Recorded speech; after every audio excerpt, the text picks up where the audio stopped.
O nosso evento hoje é o nosso evento sobre os BRICS e os desafios de uma nova ordem econômica internacional. Nós vamos explicar o que são esses BRICS e também fazer um debate sobre o significado, né, dessa nova aliança para o sistema econômico e político internacional.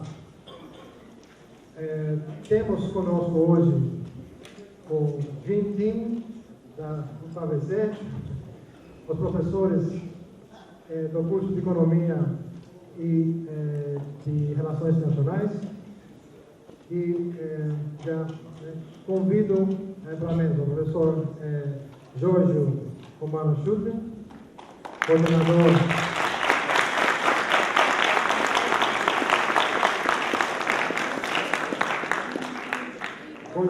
do Bacharelado em Relações Internacionais, o professor Ramon Garcia Fernandes,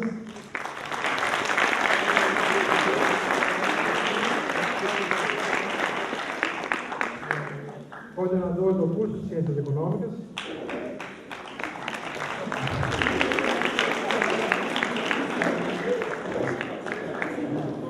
e o professor Igor Fusa, também professor de Relações Internacionais.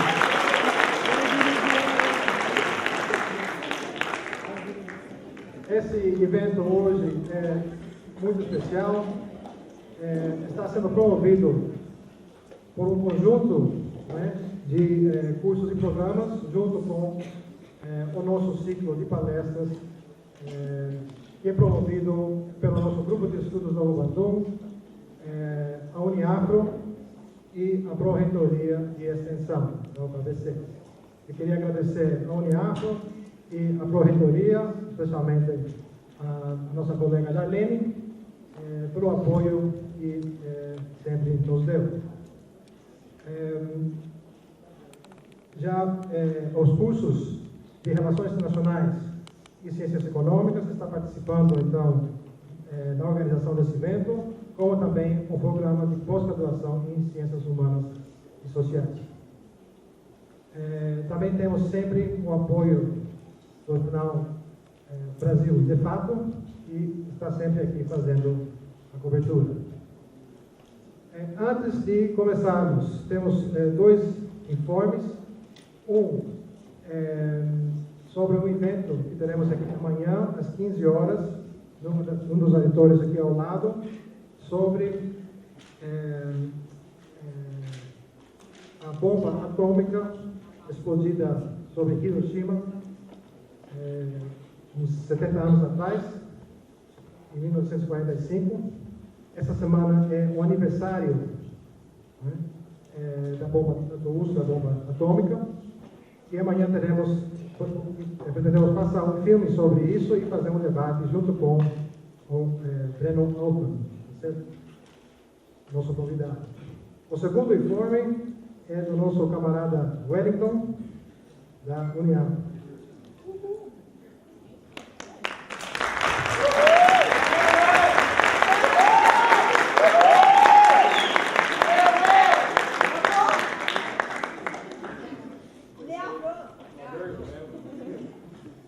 Enfim, boa noite aí para todo mundo. E espero que todos tenham recebido aí o panfleto, que está com o manifesto de uma marcha que está sendo organizada, a segunda marcha nacional contra o genocídio do povo negro, que vem sendo encarcerado e exterminado desde que os portugueses vieram e trouxeram eles à força para o Brasil. Enfim, dia 22 vai começar a marcha a partir das 5 horas, das 5h30, vai começar a concentração no vão do MASP, e a partir das 7 horas vai começar o trajeto. Todo mundo, quem não recebeu o panfleto, depois é só procurar aí, pegar, e vamos articular todo mundo junto, porque a luta contra o racismo não é só do movimento negro, é uma luta de todos. Enfim, valeu!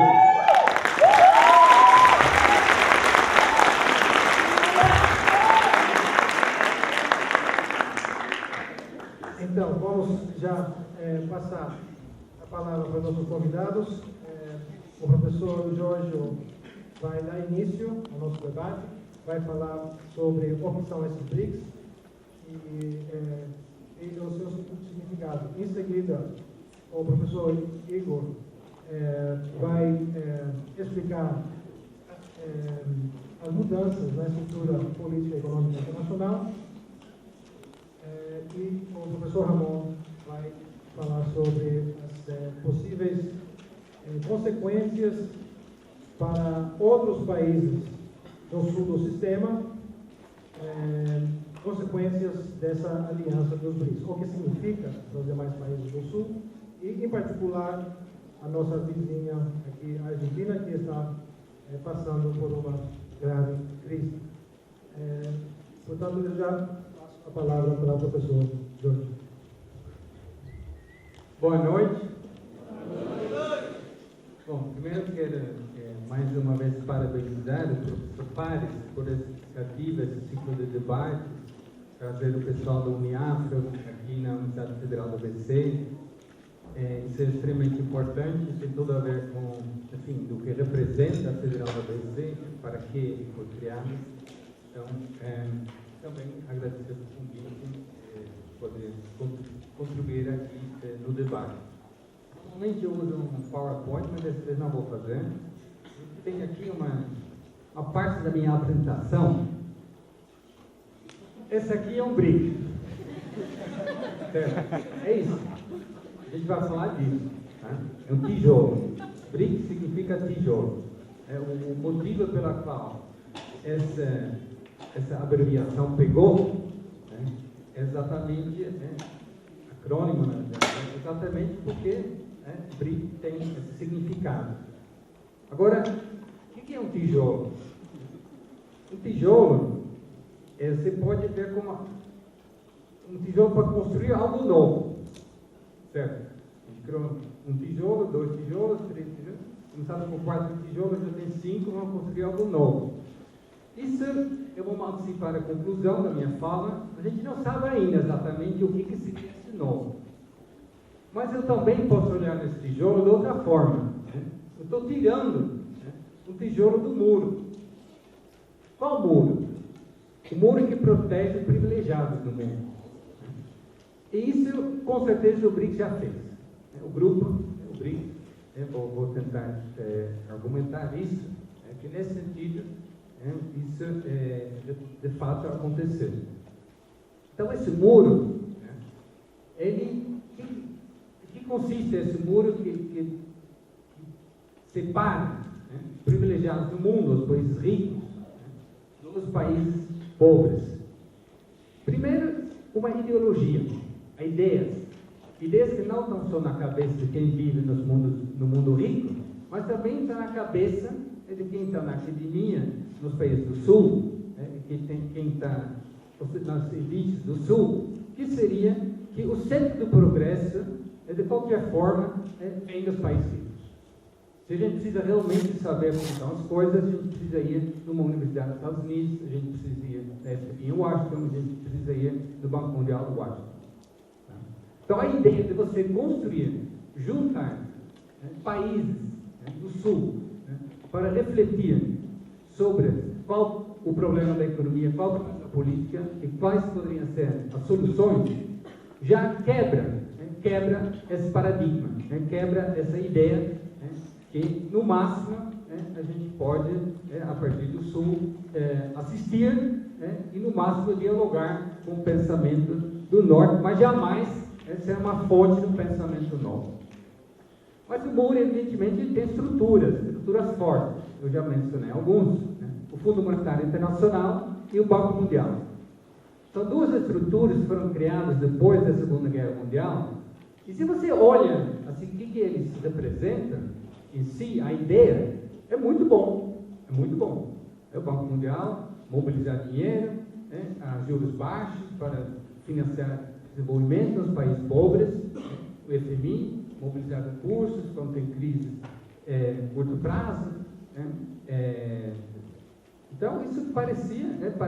Só que o problema é que, desde o início, essas estruturas estavam a serviço de manter as desigualdades, as disparidades no mundo, no sentido de sempre atuar em defesa dos interesses dos países ricos. Eu empresto para você desde que você se adequa à nossa política.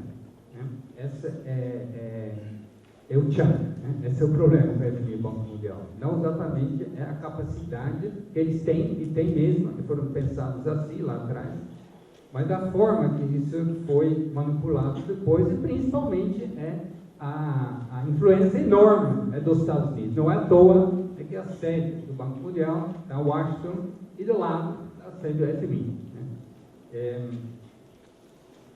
Bom, então, essa sobre o muro que separa os ricos dos privilegiados. E o BRICS, então, o tijolo lá que a gente tirou. O BRICS acaba sendo um filho não desejado. Um filho não... Acontece, né? Você sabe, infelizmente, apesar de todas as alertas, as camisinhas, tudo, mas acontece. Bom, e quem era o pai? O pai era então de Jimmy. O que era Jimmy? Jimmy era um cara que trabalhava num banco de investimento, banco de JP Morgan, mas isso não importa. Ele trabalha lá, Washington, e trabalha para analisar países para quê? Para ver onde tem boas oportunidades de investir dinheiro, para fazer mais dinheiro. Então ele fez um documento, analisou lá e falou: olha, tem alguns países lá que não são mais países exóticos que vivem sempre em crise. São países que estão crescendo, é muito bom colocar seu dinheiro lá. Então essa é a ideia que ele criou lá, ele identificou que teria 4 países, e ele inventou essa brincadeira. Está brincando, é assim que às vezes tem filhos indesejados. Está brincando, mas olha só, tem Brasil, B, tem a Rússia, R, tem a Índia, I, tem a China, C. Ó, tijolo. Mas, na cabeça dele, o tijolo significava que eu coloquei no livro. Seria mais um tijolo em cima para vamos dizer, para o mundo capitalista, um puxadinho no prédio bonito do capitalismo, que você pode também ocupar lá. Esse era o sentido. Então, era uma ideia abstrata, para sustentar até que havia países no antigo terceiro mundo que estavam crescendo muito, vale a pena investir seu dinheiro lá. Bom, e aí surgiu um debate acadêmico, jornalístico, analítico, dizendo: mas o Brasil, o que está fazendo o Brasil lá? Porque tudo bem, a Rússia, a Índia, a China, eles têm uma importância, por exemplo, o fato que eles são todos detentores de bombas atômicas. E o Brasil não tem bomba atômica. Fora disso, no aspecto mesmo da economia, a China, a Índia estavam crescendo mesmo, a 8%, 9%. A China, aliás, a Rússia também, e o Brasil estava ainda meio devagar. Estamos falando de 2002, 2003. Então, esse era um pouco o debate. Se fosse só isso, a gente não estaria fazendo hoje um debate sobre o BRICS. A gente não está falando aqui dos BRICS. Os BRICS são esses países, que podem ser também outros.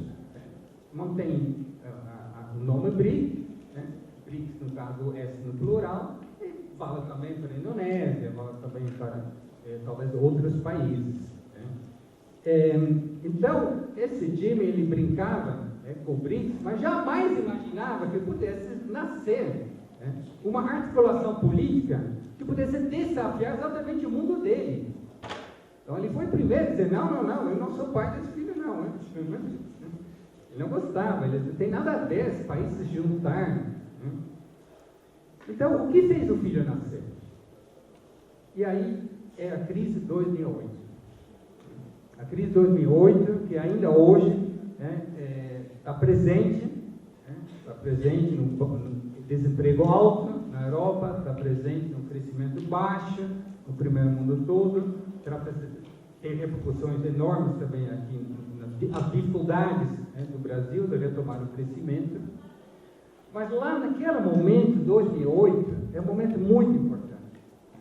Porque você tem um colapso, né? Um colapso e um pânico. Né? Porque até então, a década de 90, etc., todas as crises financeiras eram na periferia. É na Ásia, no Brasil, na Argentina, na Rússia. Né? Então, os pensadores, né, do FMI e Banco Mundial do Tesouro Americano tinham clareza. As crises financeiras não é problema do capitalismo desregulado, não é um problema de finanças que vão só atrás de finanças e não estão preocupados com o desenvolvimento. Não, é problema dos governos lá na periferia que não entenderam ainda como deve funcionar o capitalismo. Né? O problema não estaria na desregulamentação, na privatização, etc., mas nos governos que deveriam fazer mais, liberalizar mais. Né? Quando a crise atinge, né, os próprios Estados Unidos, o coração dos Estados Unidos, né, colapsa o nome de um banco que se chama Lehman Brothers, 15 de setembro de 2008, né, isso mexe muito, sobretudo com a cabeça. Você tem um pequeno momento, algumas semanas, né, você tem um blackout.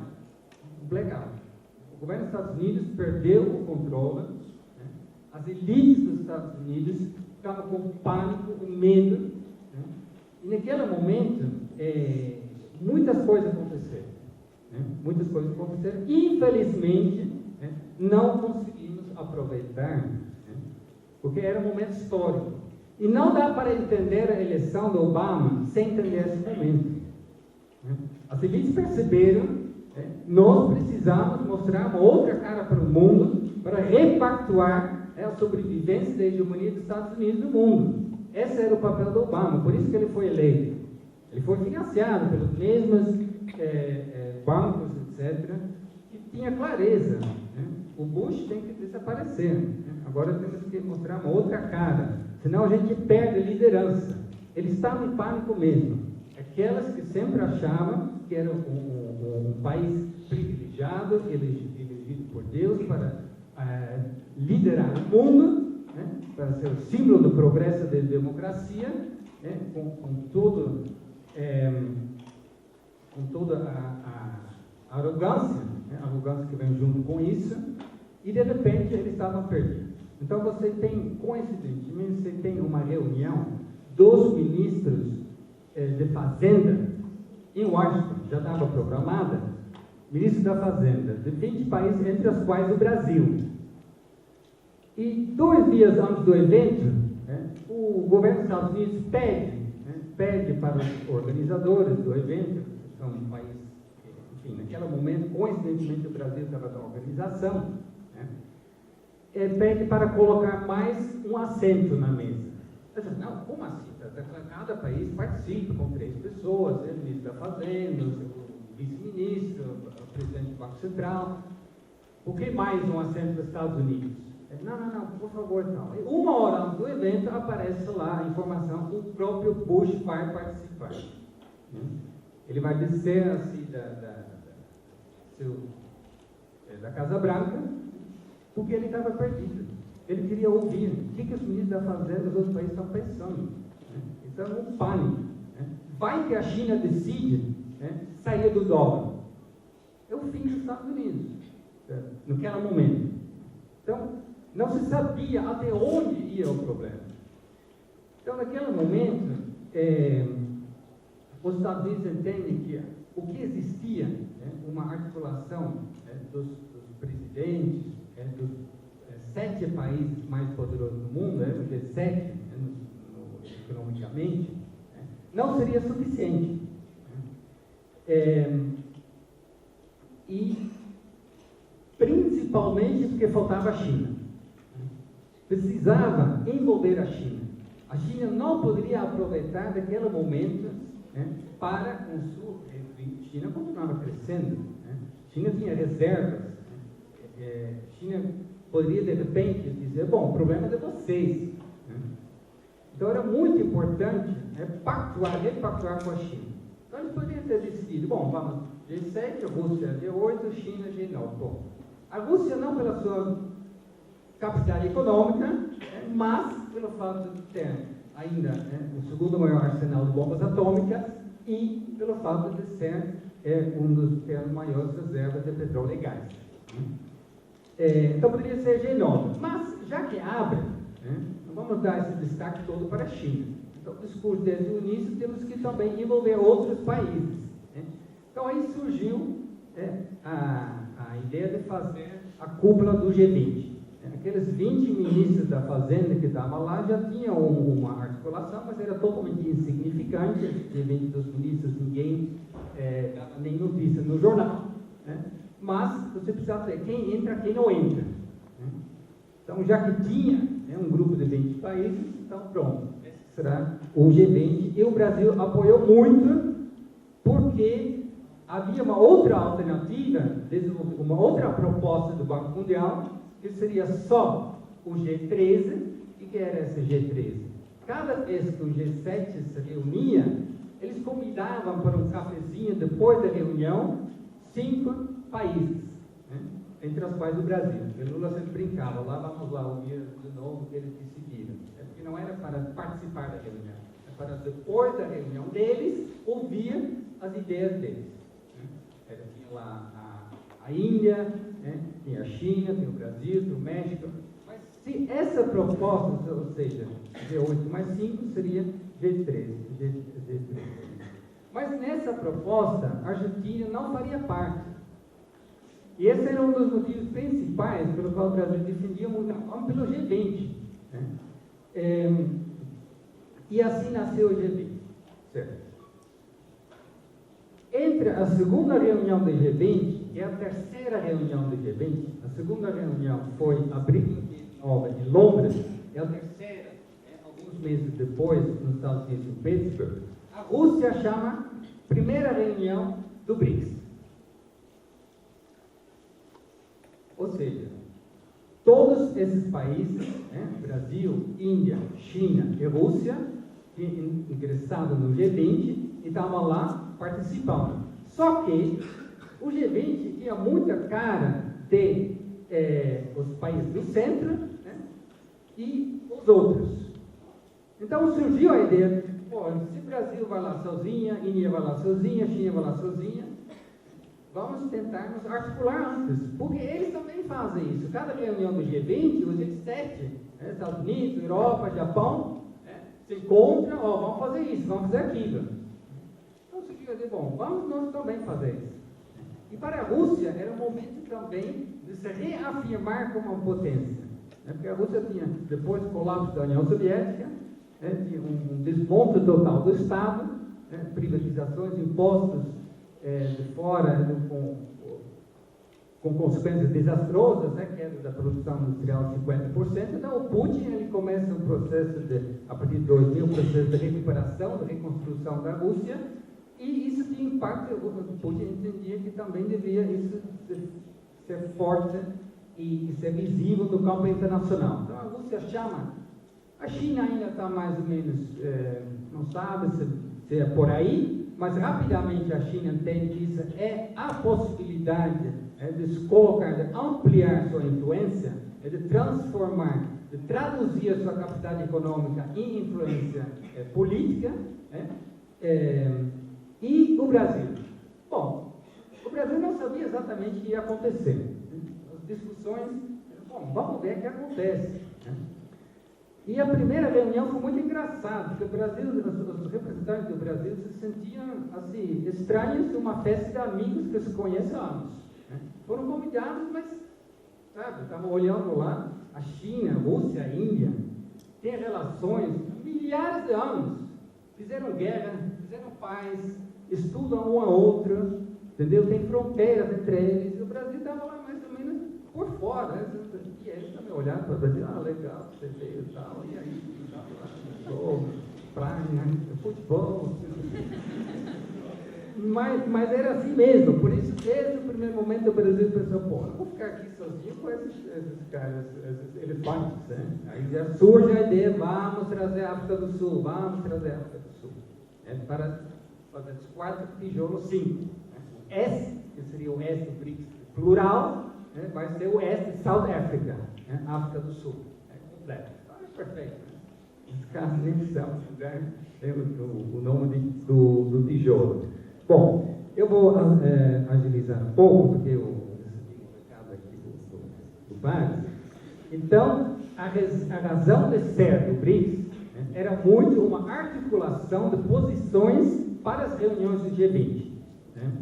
E, muito fortemente, né, era a principal questão que estava em jogo. Né? Os Estados Unidos falaram, bom, o que a gente faz? Né? Nós criamos essas instituições, FMI e Banco Mundial. Para eles salvarem, né, o capitalismo mundial da crise, a gente precisa turbinar eles. Né? E no primeiro momento, até o presidente da França falou que temos que acabar com esse Banco Mundial, até o Lula falou, não precisa mais desses caras não ajudarem em nada, né? Só falaram que precisava liberalizar, etc. E agora? Né? Mas, pensando bem, você faz o quê? Na ONU, essa seria a alternativa. Né? Você vai, então a ONU vai ter, mas a ONU ninguém confia, ninguém pode impor. Esse é o problema. Você vai criar uma nova institucionalidade, aí você vai trocar 6 por meia dúzia, você vai criar um novo nível. Então, logo, os países perceberam que não tinha tanta opção, a não ser aceitar a proposta dos Estados Unidos, né, de turbinar o FMI e o Banco Mundial. Mas o BRICS, os países, 5 países, o BRICS falou, em troca, tudo bem, então Brasil, China, eles vão colocar parte das suas reservas à disposição do FMI, eles vão, e do Banco Mundial. Então, o capital do FMI e do Banco Mundial mais que dobrou.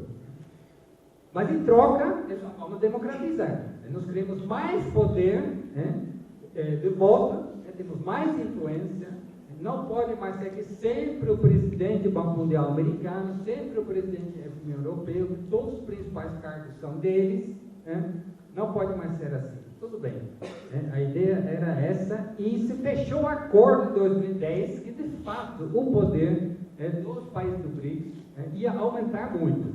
Então, cantamos vitória. Muitos artigos, todo mundo feliz, conseguimos tirar o tijolinho do BRICS.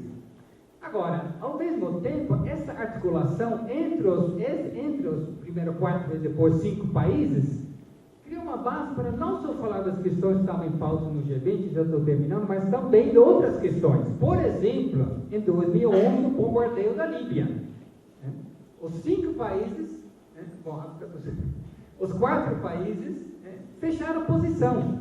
Nós vamos nos posicionar contra e vamos nos abster na votação no Conselho de Segurança, porque todos estavam lá, o Brasil como membro não permanente, mas então essas articulações preocupavam muito os Estados Unidos.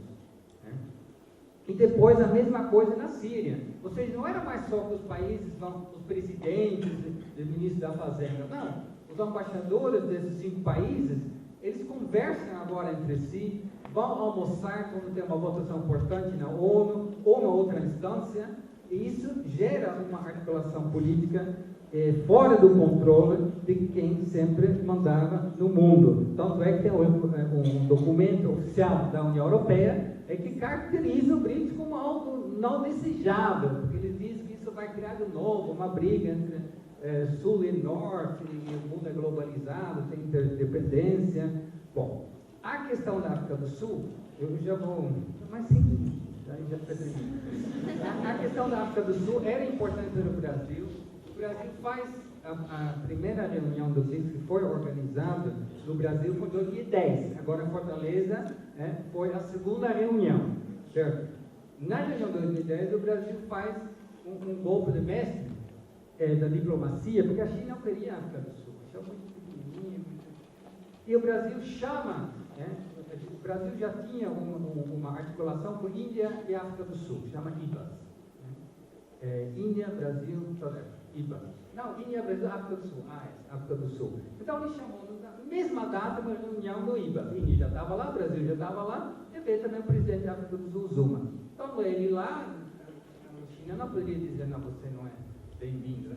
Então ele já começou a participar no ano seguinte, 2011, na reunião do BRICS em China, então a África do Sul entra. Certo? Aí, só para quase finalizar, embora o BRICS já começou a se articular em torno de outros temas, o coração ainda era a articulação em torno da agenda do G20. Quando os Estados Unidos percebem que está tudo de novo sob controle, que não tem mais pânico, e que o dólar continua a moeda principal, que eles continuam mandando, o G20 perde totalmente seu significado.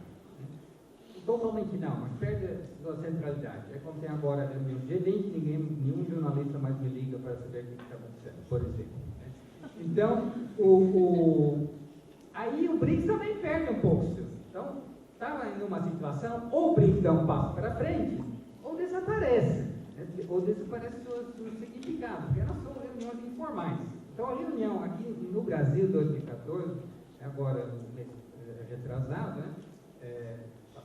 logo depois da Copa, em Fortaleza, sexta cúpula, foi fundamental.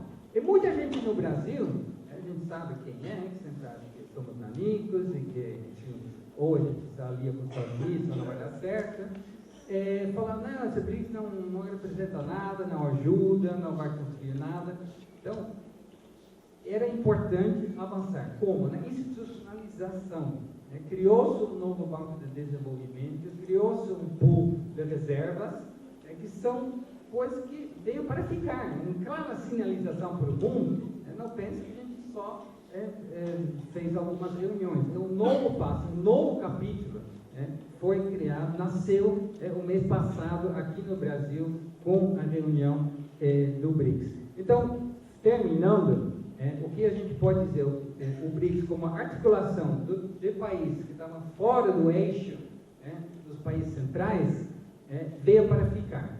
Nesse sentido, de fato, tirou-se um tijolo daquele muro, porque agora você tem instrumentos e você tem articulações para pensar o mundo de outra forma. Agora, no sentido do tijolo construir algo novo, não está muito claro ainda o que isso vai ser. E aí, convido a todos, inclusive, para pensar nisso juntos. Porque o governo brasileiro também não sabe exatamente. É uma aposta importante para ter mais autonomia, depender menos dos interesses dos Estados Unidos.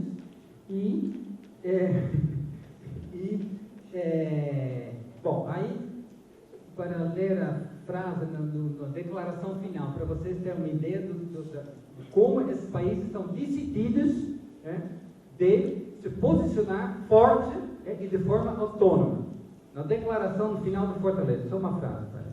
Continuamos desapontados e seriamente preocupados com a presente não implementação das reformas do Fundo Monetário negociadas em 2010, 4 anos depois, não foram implementadas, o que impacta negativamente na legitimidade, na credibilidade e na eficácia do Fundo Monetário Internacional. Então, isso não é nada de linguagem diplomática, é claramente uma sinalização, ou vocês se democratizam, ou amanhã a gente vai apostar mesmo nas nossas instituições. É isso. Obrigado.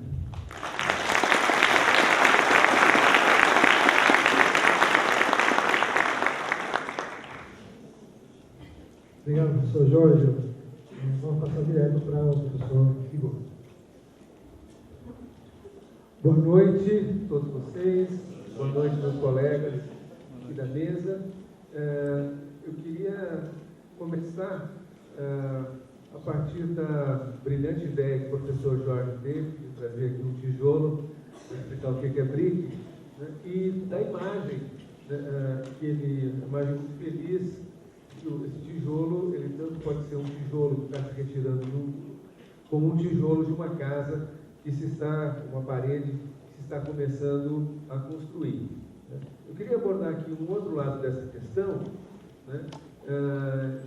dizendo que para a gente ter uma ideia do que é essa casa, que talvez se comece a construir, a gente precisa olhar um pouco mais de perto, com mais atenção, para esse muro, que talvez esteja começando a se desmontar. Esse muro é a política imperial dos Estados Unidos. Para a gente entender o que é a política dos Estados Unidos, no mundo, né? Qual é a estratégia dele? Eu acho que a melhor maneira é a gente olhar o que eles mesmos dizem, como é que eles próprios formulam os seus planos e os seus objetivos, né? Para isso, uma forma que, enfim, eu encontrei, pode existir muitas outras, mas a gente olhar um pouquinho para trás, né? Olhar para aquele momento onde se inicia esse período histórico que nós estamos vivendo, que é o período do pós-Guerra Fria, né? O período desses últimos 20 e poucos anos,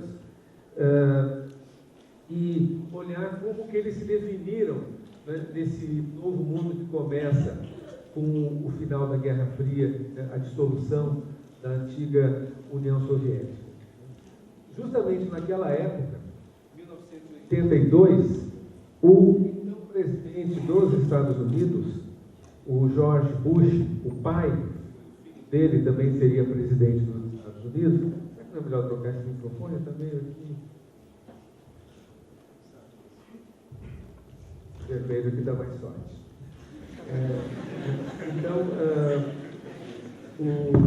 O Bush pai, ele reuniu um grupo de altos funcionários do Departamento de Defesa dos Estados Unidos. Essas palavras, elas são muito enganosas, né? Os Estados Unidos têm um Departamento de Defesa que melhor poderia se chamar Departamento de Ataque, porque eles fazem muito mais ataque do que propriamente defesa. Mas, enfim, né, o Bush reuniu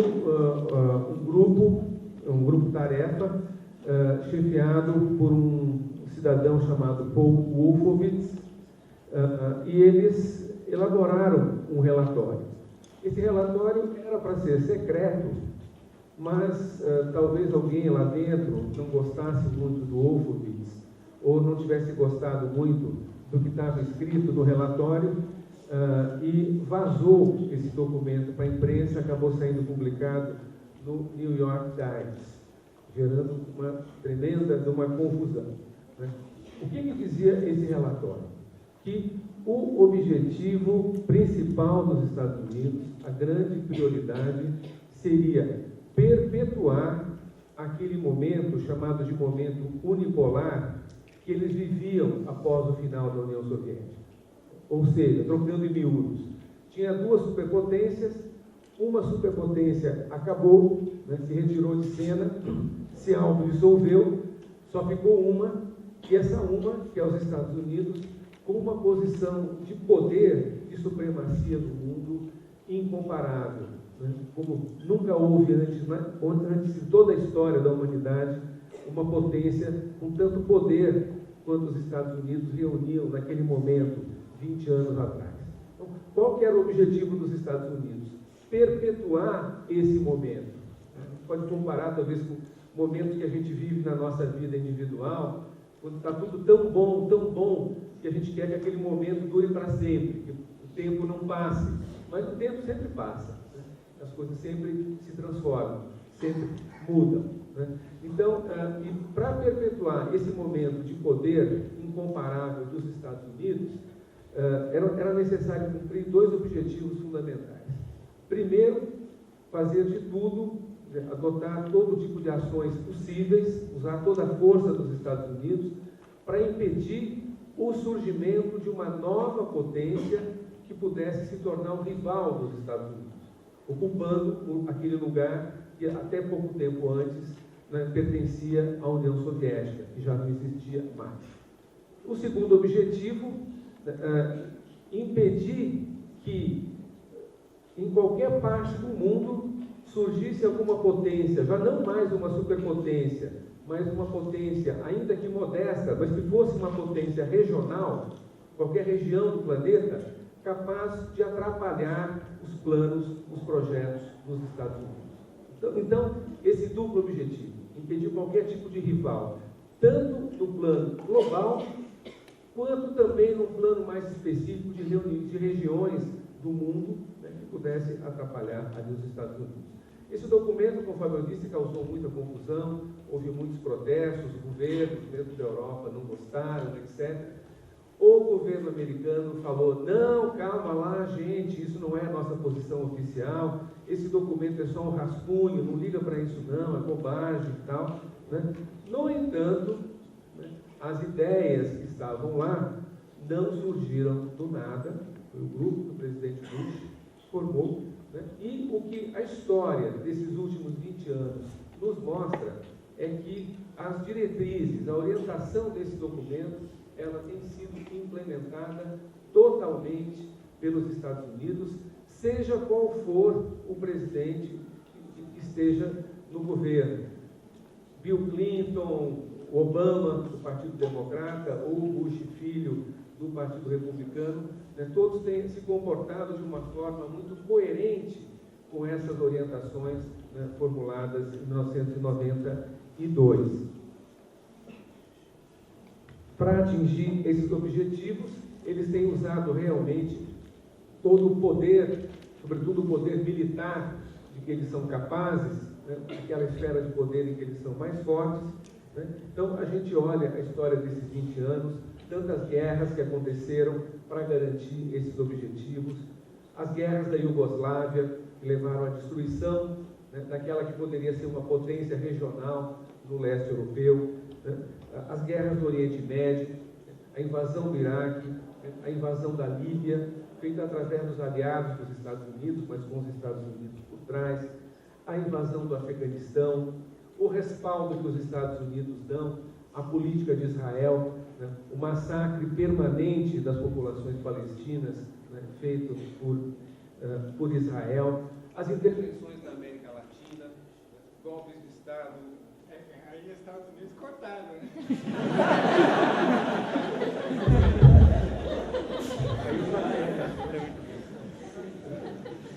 Aí os então, né, tantos golpes, né, espionagem, né,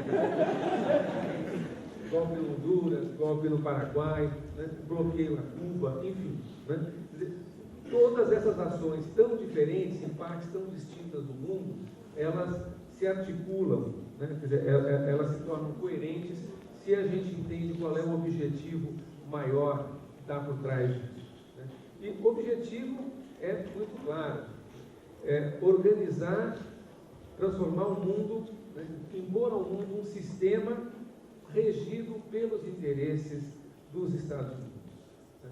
Organizar o mundo de tal maneira que não seja possível se pensar, se propor, se lutar por algo que seja alternativo. Alguma alternativa no plano social, no plano econômico, no plano político. Qualquer alternativa que seja diferente do modelo que os Estados Unidos propõem para o mundo, tentam implementar e que é mais condizente com os seus interesses. Qualquer alternativa, seja um país específico, seja numa região como a América do Sul, ou como a Eurásia, ou como a África, qualquer alternativa, né, evidentemente qualquer sistema alternativo ao capitalismo, né, já está condenado pelos Estados Unidos de cara, né? Mas mesmo dentro do capitalismo, alguma alternativa que seja diferente do capitalismo neoliberal que os Estados Unidos defendem e implementam, né? Eles trabalham para impedir que haja essa possibilidade, que essa possibilidade ela esteja fechada para os povos do mundo inteiro.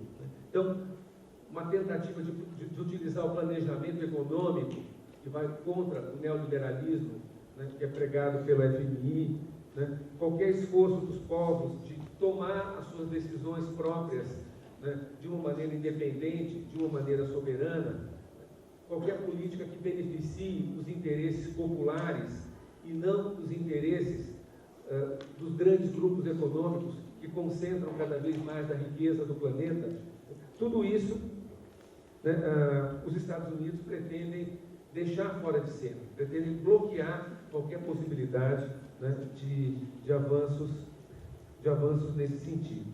Né. O esforço deles, então, vem todo nessa direção. Ele é muito claro, ele articula o interesse político de poder com o interesse econômico de tornar os que são mais ricos ainda, concentrar cada vez mais a riqueza do planeta, né, quando teve aqueles protestos em Nova York, do movimento de Ocupa, né, Occupy Wall Street, surgiu uma expressão muito feliz, que era o interesse dos 99% contra os interesses dos 1% mais ricos. Esses 1% mandam mais do que os 99%. Né? Se a gente pensar em termos mundiais, essa fórmula, ela está muito cor-de-rosa, está muito história da carochinha ainda, muito conto de fada, porque não é 99 versus 1%, é 99,9% da população do mundo versus 0,1% que detém o principal da riqueza e do poder do planeta. No entanto, esse projeto do 0,1%, que tem a seu serviço o exército mais poderoso do mundo, da superpotência americana, esse projeto ele está falhando, ele não está sendo bem sucedido, apesar de todo o esforço, todo o sacrifício, tantas guerras, tanta coisa que eles estão fazendo, né? Não se pode negar que eles estão batalhando ali, né? Se esforçando, mas muitas coisas estão dando errado para esse projeto dos Estados Unidos. Na América Latina, nesse período, sobretudo o período do final dos anos 90 para cá, deu tudo errado para os americanos. Foi surgindo um país após o outro, né, sobretudo na América do Sul, países que vêm desenvolvendo políticas que são o contrário daquilo que os Estados Unidos defendem do mundo.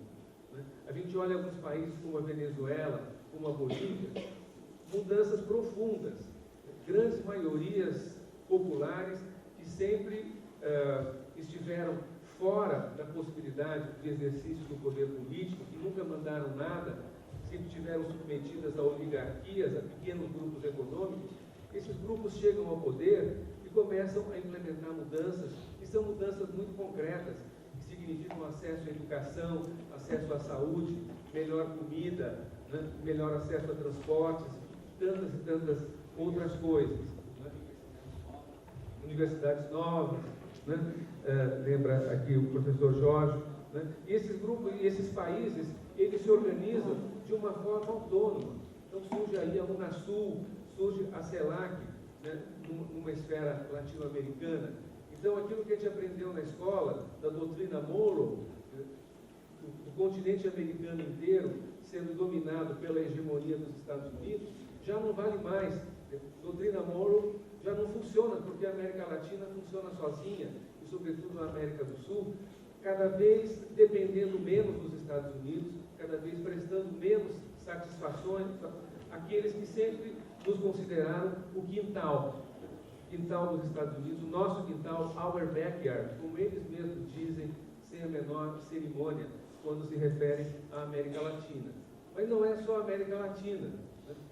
A China, né, quando a China começou a crescer, os Estados Unidos acharam ótimo, que bacana, pô, um país que antes, né, enfim, estava fora da economia mundial, de repente caísse, abrindo os capitais externos, exportando, comerciando, ingressa na Organização Mundial do Comércio, onde está todo mundo e tal.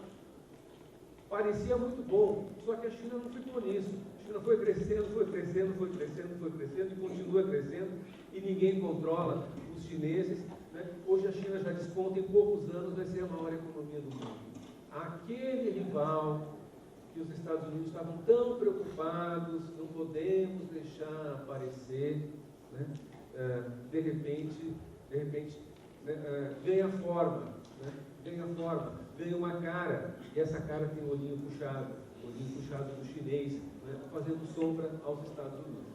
E para piorar ainda mais as coisas, aquela velha superpotência derrotada, esfrangalhada, de joelhos, né, arrebentada, né, antiga União Soviética, a parte principal do que sobrou da União Soviética resolve se levantar, né, mais ou menos, sei lá, porque numa luta de boxe, o lutador já está caído, né, o juiz está contando ali, né, a contagem para declarar o vencedor, quando o sujeito já está levantando o braço para comemorar a vitória, no último segundo o adversário se levanta e volta para a briga, e esse adversário é a Rússia, no governo do Putin, e essa Rússia vai e se alia com os chineses, e os russos e os chineses ficam amigos da América Latina, e aí o mundo começa a ir por um lado que não é decididamente, né, o lado que aquele Wolfowitz, quando fez o seu relatório, né, gostaria de ver o mundo, ver o mundo caminhando. Né? Esses três polos de contestação ao poder imperial, América Latina, China e Rússia, devagarinho, tateando, né, mais ou menos como o Jorge falou, né, sem se conhecer direito, muitos diferentes em muitas coisas, né, diferenças enormes entre os 5 países do grupo, dos BRICS. Se você olha de perto para cada um, você vai achar que dali não sai nada, porque são regimes econômicos diferentes, propostas políticas diferentes, visões de mundo diferentes. Né? Você olha de perto para a Rússia, você vai encontrar um monte de gente que a gente não gosta, de coisa, né? Um monte de coisas políticas que a gente não gosta, que a gente não gostaria que houvesse no nosso país, e aqueles que defendem essas posições no nosso país são repudiadas, vaiadas nas ruas, que nem aquele deputado feliciano. Né? Lá na Rússia está cheio de feliciano, né? Coisas do tipo. Né? Se a gente olha para a China, né? Enfim, é um único partido no poder, enfim, um monte de coisa que nós mais antigos que lutamos contra a ditadura não gostamos, mas está lá a China. E no nosso país mesmo também tem muita coisa que a gente não gosta, né? Que a gente acha que precisa mudar. Né? África do Sul, na Índia, enfim. Mas existe esse ponto comum, existe a busca de alguma coisa que não seja baixar a cabeça para as ordens que vêm do Estado. Né? Isso é importante? Eu acho que é, nós aqui da mesa achamos, né, que, enfim, é um BRIC. Né? É um BRIC, a partir desse BRIC pode vir uma coisa boa, pode vir uma coisa muito torta também, ou pode não vir nada, pode desmoronar, ser derrubado ali no primeiro sopro mais forte. Mas é uma possibilidade. Né? É uma possibilidade de mudança, né? É uma possibilidade de unidade, ao mesmo tempo que existem diferenças enormes. Existem algumas coisas que a mídia é impressionante. Se você quiser não saber o que está acontecendo no mundo, leia jornal, veja televisão. Você não vai saber.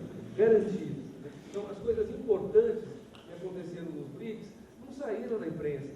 Né? A resolução só se falou tudo bem, era importante. Né? Então, as medidas econômicas que foram tomadas, o fundo, etc., o professor Ramon, com seus conhecimentos profundos de economia, vai poder explicar para nós. Né? Mas, também, do ponto de vista político, não é tão saco de gatos assim, como se diz. Se você pega as questões mais importantes da cena mundial, está ali posições muito claras que não tem nada, né, por falar em muro, de ficar em cima do muro. Né? Em relação à Síria, eles dizem, eles, né, defendem a paz, etc., e que não acreditam, 5 países dos BRICS, que tem uma solução militar para a guerra civil da Síria. Né? Que é necessário evitar a militarização da Síria. Quem é que está militarizando o conflito na Síria? Os Estados Unidos, que estão mandando toneladas de armas, né, para grupos, milícias, etc., inclusive fundamentalistas, que estão envolvidas na guerra da Síria. Enquanto, do outro lado, quem apresentou uma solução de paz que impediu que o conflito na Síria se tornasse uma guerra internacional foi a Rússia, concretamente. Né? Conseguiu que a Síria se desfizesse das suas armas químicas, né, iniciasse um processo de negociação que, pelo menos, impediu que as coisas piorassem, né, ainda mais na Síria. Né? Um outro ponto de conflito internacional, o Irã, né, também posições muito ponderadas de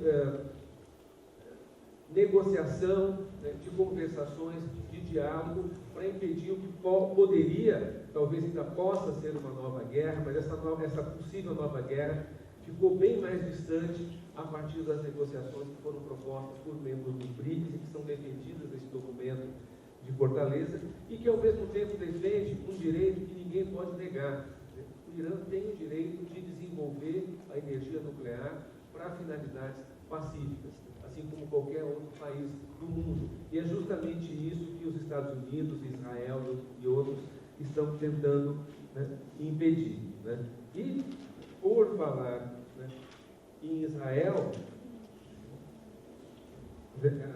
enfim, essa atual carnificina que a gente está assistindo todos os dias, né, ainda está começando, né, mas tem lá uma posição muito clara a favor de um acordo de paz justo para os palestinos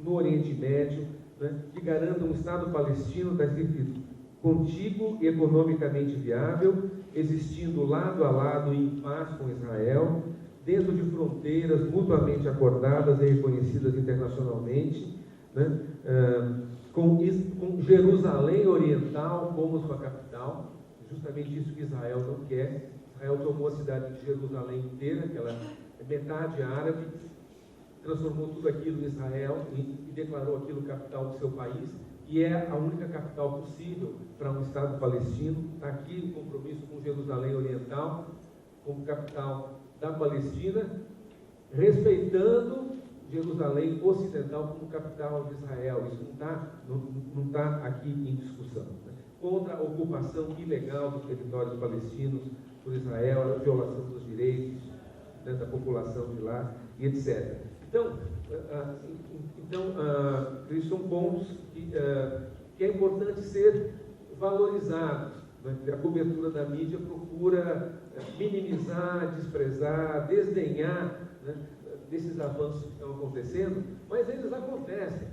A mídia, diga ou não, né, e de alguma forma, pouco a pouco, as pessoas acabam encontrando um meio de se informar. E a realidade, ela se impõe, né, ela se impõe por si mesma.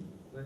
Então, eu termino por aqui, aguardo ansiosamente os comentários, as perguntas de vocês, também a fala do professor Ramon, né? Eu termino dizendo aqui que, apesar de tudo, apesar de tanta coisa ruim que a gente lê, que a gente sabe, e que nos deixa triste, apesar da força tão grande dos fortes, dos poderosos, eles não conseguem impedir que o mundo se movimente, que o mundo se mexa. Né?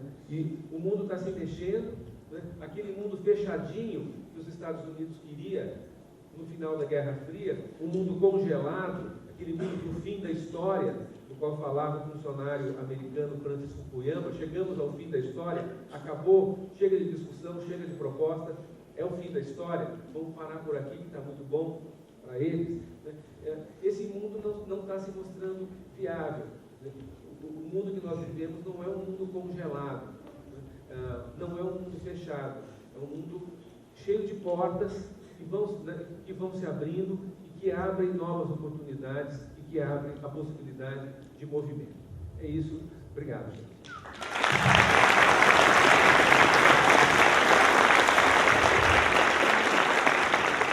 Muito obrigado, professor Igor.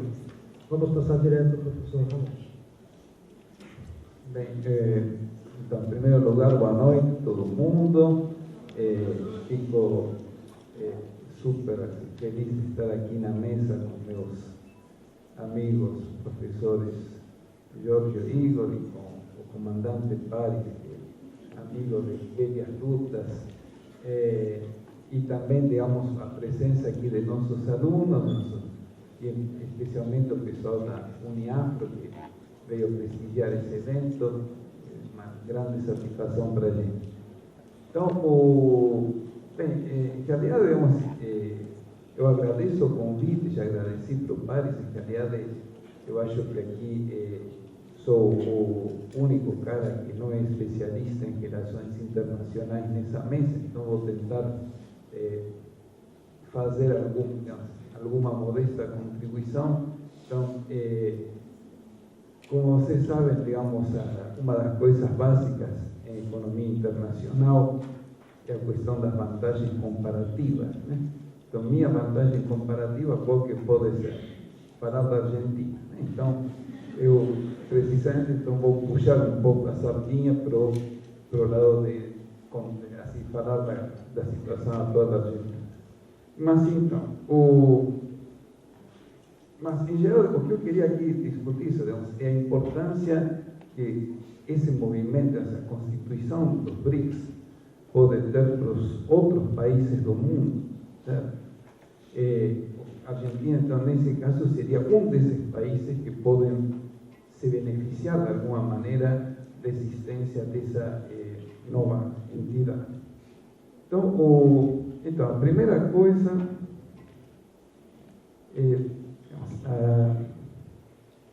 veja, como estamos falando aqui, o Jorge deu uma aula brilhante sobre isso. Os países mais desenvolvidos do mundo, certo, se encontram organizados na OCDE, certo? São países que estão caracterizados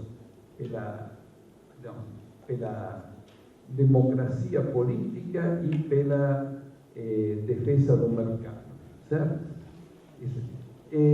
Muito bem. Então, nas circunstâncias da crise de 2008, tá? Ou da criação do G20, como o Jorge explicou muito melhor do que eu poderia fazer, aí teve que se juntar com outros, teve que ter uma outra agrupação de países, certo? Então, basicamente, teve que recorrer a países grandes, certo?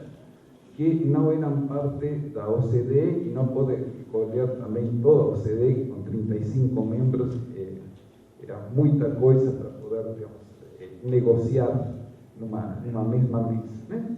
Então, basicamente, o G20, então são os países, alguns países da OCDE, os BRICS, e os 3 países que estão fora, que não são G20, sem ser OCDE, sem ser BRICS, são, por exemplo, Argentina, Arábia Saudita e a Indonésia, né?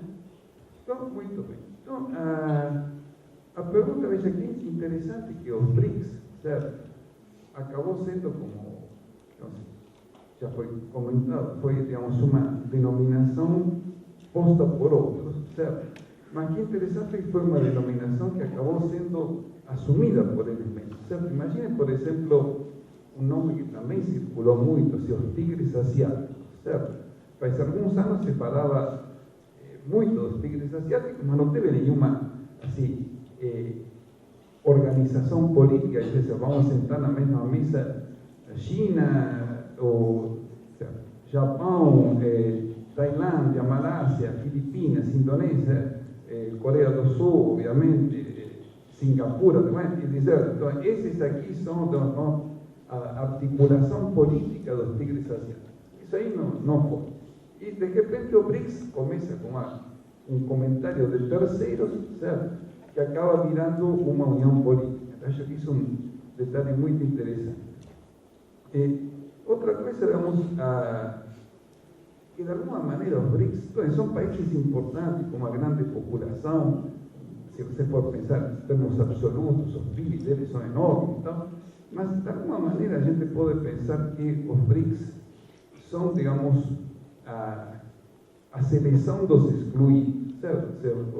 O que os caras que estão fora da ordem do primeiro time, certo? Da ordem internacional, tem o melhor que tem para mostrar, certo? Os países mais importantes que ficam fora da OCDE, certo? A OCDE o grande time, a grande organização, é o lugar onde estão os países que são, para onde a humanidade quer ir, e tem de repente os outros caras que são, os excluídos desse time, né? Os que ainda não chegaram lá, e que então conseguem se organizar, certo? E que acaba sendo então uma referência para todos os outros, tá? Aqui, para pegar um tema caro ao Mari, daria para pensar, no mínimo a gente tem que lembrar, tá? Da origem do movimento dos países do terceiro mundo, certo? Ou seja, pode ser uma semelhança em certa parte forçada, mas acho que certamente isso é uma união dos países que não se consideram, que não foram convidados, que não se consideram parte do time que está na frente, certo? Muito bem. Então, agora veja, interessante, a OCDE, né? Que países integram? Sei lá, países desenvolvidos, países que... Mas veja que dentro da OCDE, por exemplo, se você usar como grau de desenvolvimento um critério que é bastante utilizado, o IDH, certo? Se olha, perfeito, quase todos os países da OCDE têm um IDH alto, superior a 0,8. Tá? Mas, quando a gente for ver, por exemplo, lá dentro estão México e Turquia, certo? Que tem índice de desenvolvimento humano entre 0,7 e 0,8, por volta de 0,76. Então, por que de repente México e Turquia foram convidados para essa organização, enquanto que outros países que têm IDH semelhante não foram convidados? Veja, por exemplo, a Rússia tem IDH superior ao do México e da Turquia. O Brasil está quase batendo. Mais ainda, então, a Argentina, de novo, tem um IDH alto, está na parte de baixo, IDH alto, mas IDH de 0,8. Né? Então, e agora, ao contrário, a OCDE começa conversas com outros países para se incorporarem à OCDE, e um dos primeiros que pega é a Colômbia. A Colômbia tem um IDH bem abaixo do Brasil, da Rússia, da Argentina, certo? Então, a pergunta é, o que faz um país se integre ao clube dos eleitos? Né? Então, insisto, novamente, a questão é que o que caracteriza, o que permite você se incorporar ao clube dos eleitos, tudo bem, a parte, digamos, da democracia. Então, por isso, perfeito. Então, por isso a Arábia Saudita não pode ser incorporada ao OCDE, porque não é um país democrático. Tá? Mas também adesão às regras do mercado, certo? E aí já vou comentar um pouquinho aqui essas regras do mercado, mas uma coisa achei curiosa, não sabia que eu procurando aqui para essa palestra. Veja, por exemplo, em 2007, o OCDE começou conversas com 5 países visando a eventual integração no OCDE. E 4 deles foram aceitos em 2010. Eram Chile, Eslovênia, Estônia e Israel. E o único país com que as conversas ficaram embasadas foi com a Rússia. Certo? Agora, as conversas foram interrompidas pela questão da Crimeia, que isso evidentemente é uma complicação grande, mas de qualquer maneira, as conversas, muito antes da Crimeia, muito antes dos polos na Ucrânia, já as conversas tinham sido congeladas. Certo? Então, a pergunta então é, digamos, essa ideia, digamos, do mercado, tá? De que você tem uma economia de mercado. O que quer dizer exatamente esse ter uma economia de mercado? Então, veja, de alguma maneira, isso aí quer dizer você ter um mercado, como dizia o historiador, antropólogo, cientista social, o Carpolani, certo? Um mercado autorregulado, certo? Um mercado que se controla sozinho, que não é controlado de fora, certo? Veja que isso aí também, em certa medida, é mais, em boa parte pode ser até mais conversa do que fato efetivo, certo? Porque, tipicamente, os países que estão, que não são convidados porque não têm mercado suficientemente desenvolvido, porque são protecionistas, etc., tudo bem, não seguem perfeitamente as regras do mercado autorregulado, mas também os próprios países, digamos, desenvolvidos, muitas vezes também quebram essas regras, certo?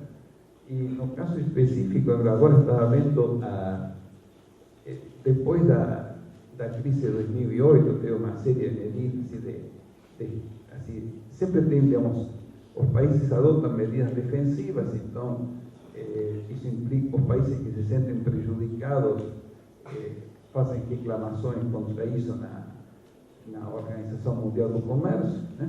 Então, perfeito, teve várias reclamações, parece que de 400 e poucos casos que teve, 130 envolvem os BRICS, certo? mas outros 130 também envolvem a União Europeia, ou seja, também os próprios países desenvolvidos, quando têm que proteger seu mercado, seus interesses, também não seguem exatamente o figurino. Né? Então, veja, onde é que estou querendo chegar com isso? Queremos que, enquanto digamos, a OCDE, os países desenvolvidos, né? Em princípio, digamos, estariam caracterizados, se autodefinem como estando caracterizados pela democracia e pelo apego ao mercado. Né? No fundo, digamos, há uma restrição, se você quiser, para pertencer a esse grupo que, já na linha do que o Igor está falando, é muito mais uma questão política, com quem que você fecha, certo? Do que uma questão, digamos, econômica, social, certo? De grau de desenvolvimento. Tá? Então, nesse sentido, acho que é muito promissor, assim, promissor, é no mínimo auspicioso o fato, digamos, dos acordos de fortaleza dos BRICS, certo? A sexta cúpula dos BRICS, que foi feita agora em Fortaleza, porque em particular foram tomadas duas medidas que têm muita repercussão, certo? Que são a ideia do Banco de Desenvolvimento, né? E a ideia do acordo contingencial de reserva, que grosseiramente fazer uma, digamos, ou seja, se vingar, tá? Que isso, já tanto o Jorge quanto o Igor deixaram claro que é uma proposta, mas que tem todo um peso político atrás, mas claro, aí vai depender um pouco, é um filme que está por ser feito ainda, né? Certamente seria, grosseiramente, fazer um Banco Mundial do B e um FMI do B, certo? Ou seja, fazer essas duas funções que não são cumpridas a contento, né, do ponto de vista dos países, dos BRICS, certo? Não se sentem atendidos pelo Banco Mundial e pelo FMI, então vamos criar o nosso, certo? Não só que vamos criar o nosso, senão que ainda tem, nesse momento, tem recursos e poder político para pensar que isso pode vingar. Né? E fora isso, é interessante que também compõe o arranjo dos BRICS um acordo entre os mercados acionários dos países, certo? Então, tem acordos entre a BMFOB com a Bolsa da Índia, com a Bolsa da África do Sul, certo? Então, também, e outra coisa, um acordo energético, certo? Então, também entre as companhias energéticas de diferentes países, também tem se feito esse acordo, que são coisas que acho que ainda tem que ser muito mais desenvolvidas do que o banco e o acordo de contingência, mas de qualquer maneira são coisas que estão assim em caminho, certo? Então, obviamente, isso aí não quer dizer que esteja começando, não quer dizer que a coisa seja resolvida fácil, certo? Temos um exemplo aqui, não sei que de repente o Jorge e o Igor não gostam tanto desse exemplo, mas aqui a gente teve o Banco do Sul, por exemplo. Né? O Banco do Sul foi uma iniciativa muito interessante, uma promessa, mas é uma coisa que está patinando há 7 anos sem sair muito do papel. Então, perfeito, uma boa ideia que não conseguiu implementação. A gente espera que, o acordo de reservas e o Banco do BRICS consiga, digamos, muito mais impulso do que teve até agora o Banco do Sul, certo? Mas então, eu aqui vou contar, assim, depois desse, vou contar rapidamente o caso da Argentina em 5 minutos, que o Paris me deu. A coisa é assim, digamos, é tentar contar assim, como que o mercado internacional está, o mercado financeiro internacional precisa ser feito, porque, digamos, é completamente injusto com os países, países não desenvolvidos, certo? Países fora do CDE, né? E como que então a gente pode, digamos, pensar nessa uma coisa, comento assim rapidamente, uma coisa interessantíssima, somando com o que o Igor disse, se você olha para as informações da imprensa, né? Realmente, digamos, interessante que mesmo assim em jornais que são progressistas, então, se olha as informações para a Argentina, né, parecem todas redigidas pelos famosos fundos ABU, certo? Não tem nem as informações sempre estão dizendo, né, que o país está em crise, que o país devia ter pago, que foi sacanagem, que coitado dos caras que não receberam, tá, foi calote, obviamente. Tá? Então, só para dizer rapidamente, a Argentina entrou numa dívida realmente insustentável, mas não foi agora, certo? O sea, na década de 90, a Argentina era o exemplo, o algunos modelos de FMI, entró en una dívida completamente imposible de pagar. O FMI continuaba emprestando dinero a Argentina, que era como emprestar eso, no sé si una situación, no sé si alguien debe, si tiene algún pariente viciado en yo o en droga, tal, que está siempre precisando grana, o se empresa, no sabe que nunca va a poder devolver eso, se continúa emprestando. Então, o FMI continuou, até que no momento a Argentina disse, não dá para pagar, é impossível, foi para o default, teve que negociar a dívida, que negociou com grande parte dos credores no primeiro momento, conseguiu renegociar com boa parte do que tinha ficado fora no segundo, já portanto em 2010, 92,5% do total da dívida tinha sido renegociado, 7,5% ficou fora. Ese 7,5%, uma pequena parcela, que era menos de 10% desse 7,5%, foi comprado por uns fundos que se dedicam exatamente a comprar barato papéis que as pessoas não querem, certo? Para depois tentar ganhar na justiça o valor integral. O sea, são fundos que não são de investimento, são fundos especializados em ganhar no pau, na justiça, certo? Por sinal, desses fundos comandado por un cara que se llama Paul Singer, por favor no confundan con nuestro Paul Singer, ¿no?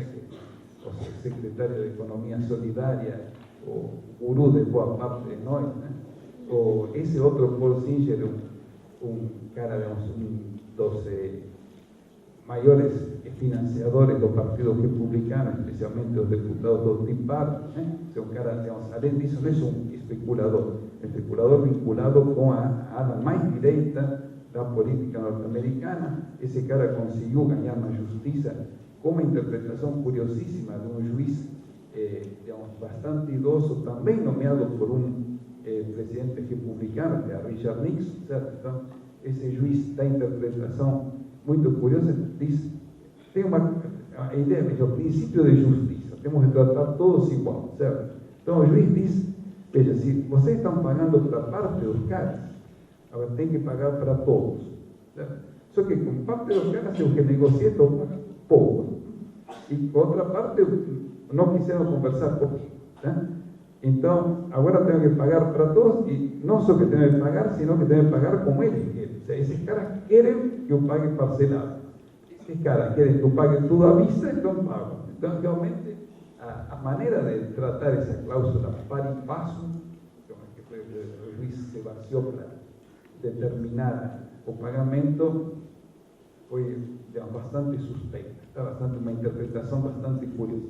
Então, a Argentina o que fez foi pagar, certo? Simplesmente pagar a parcela que estava devendo, que vencia agora para os caras com os quais se acertou, só que o juiz não deixa que os caras, o dinheiro está no banco, tá? Mas o juiz não deixa que as pessoas recebam, certo? Os possuidores de títulos que tinham direito a esse dinheiro, tá? O juiz não está deixando que eles recebam esse dinheiro. Então, isso que a imprensa considera um calote. Você pagar e o juiz impedir que os credores recebam, certo? Evidentemente, uma situação bastante original. E tem uma última conta que acho sensacional.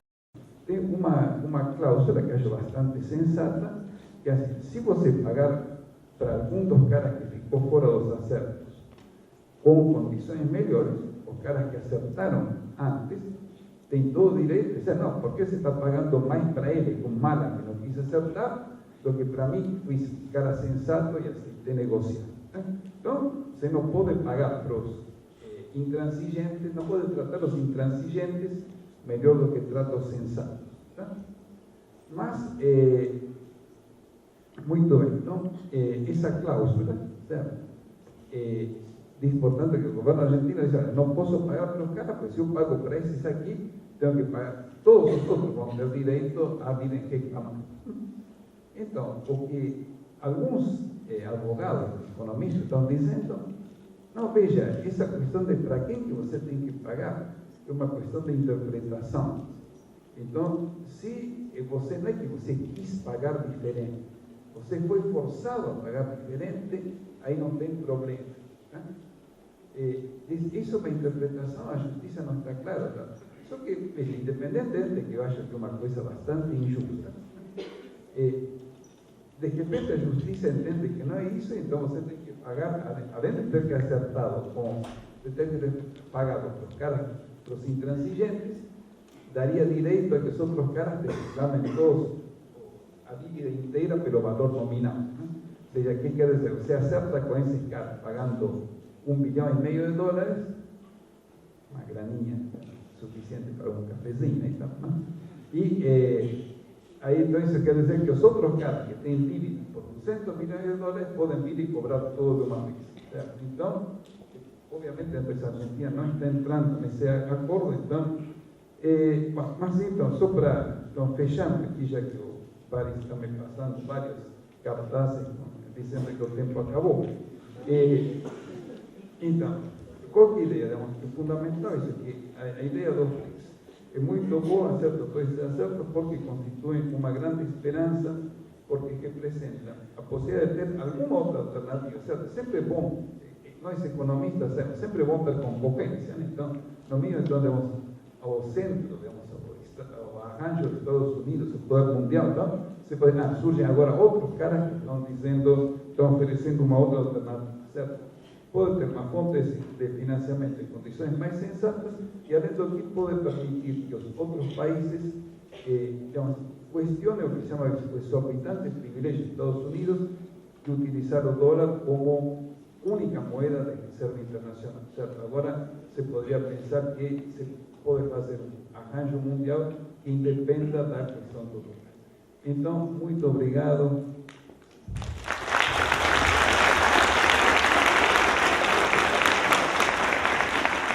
Muito bom, muito obrigado, doutor Ramon.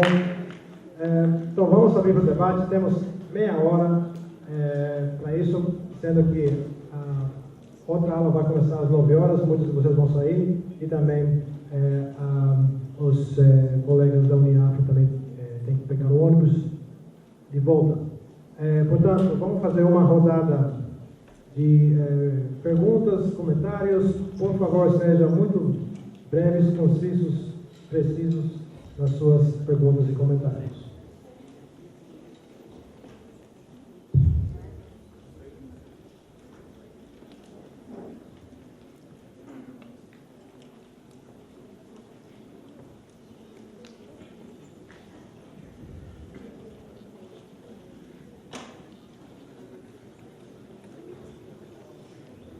Boa noite. Meu nome é José Alves. Sou professor de História, Filosofia e Sociologia da Escola Pública do Estado de São Paulo.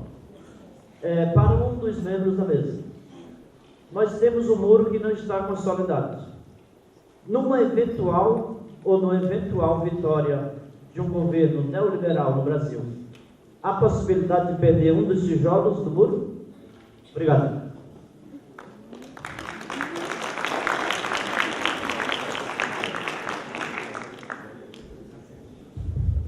Boa noite, meu nome é Leandro, sou aluno do curso de Gestão de Políticas Públicas da Universidade de São Paulo. Para a mesa, dentro dos BRICS, qual seria o papel do Brasil dentro desse novo acordo, a partir do acordo que foi feito no mês de julho? Qual será a maneira que o Brasil vai atuar? De que forma o Brasil vai atuar, uma vez que a gente percebe que o Brasil ele não tem avançado da maneira que deveria ter avançado frente aos assuntos internacionais?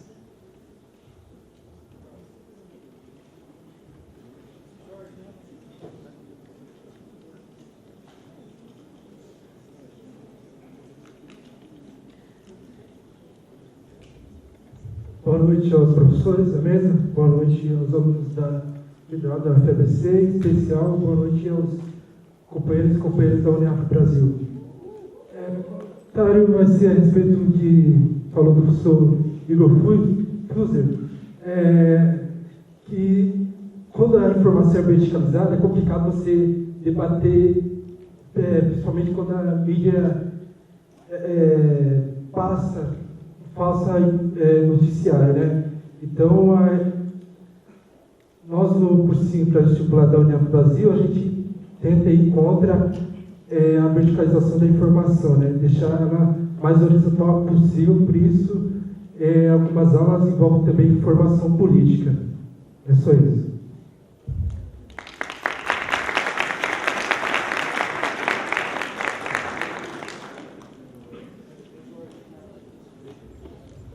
Boa noite a todos, boa noite à mesa, aos colegas da Uniafro, boa noite. Recentemente houve... eu sou o Guilherme. Foi eu sou o aluno. Tendo em vista o ataque desproporcional de Israel à Palestina, houve recentemente uma votação da resolução do Conselho de Direitos Humanos, no qual um bloco ocidental, composto pelos Estados Unidos votou contra, os países europeus se abstiveram e os BRICS votaram numa coalizão, votaram a favor. Eu gostaria de saber eu queria saber da mesa, que para além da diplomacia e para além do desenvolvimento econômico, se haveria a possibilidade da união dos BRICS, ela seja um conceito de transbordamento, se ela possa se transbordar para a área de tecnologia, ciência, desenvolvimento, história, é isso. Obrigado. Jorge.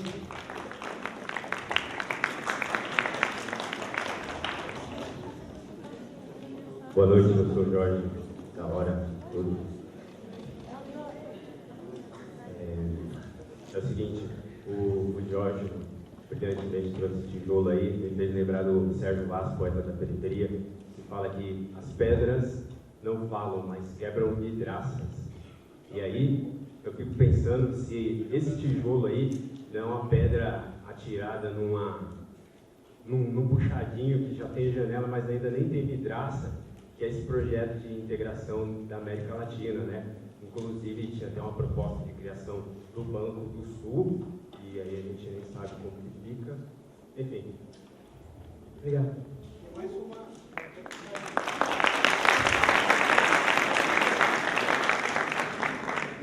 Olá, boa noite. Sou a Luísa, de RI da FBC. Eu queria saber se, do mesmo jeito que a gente enxerga o grupo dos Estados Unidos, Alemanha, Japão e tal, se vocês acham que o BRICS vai se transformar em outro grupo hegemônico no mundo, ou se o objetivo deles é cooperar com os outros países do sul que não estão dentro do BRICS. Muito obrigado. Então, vamos encerrar essa primeira rodada. Vamos passar a palavra para os nossos convidados, palestrantes. Peço também que vocês respondam de maneira...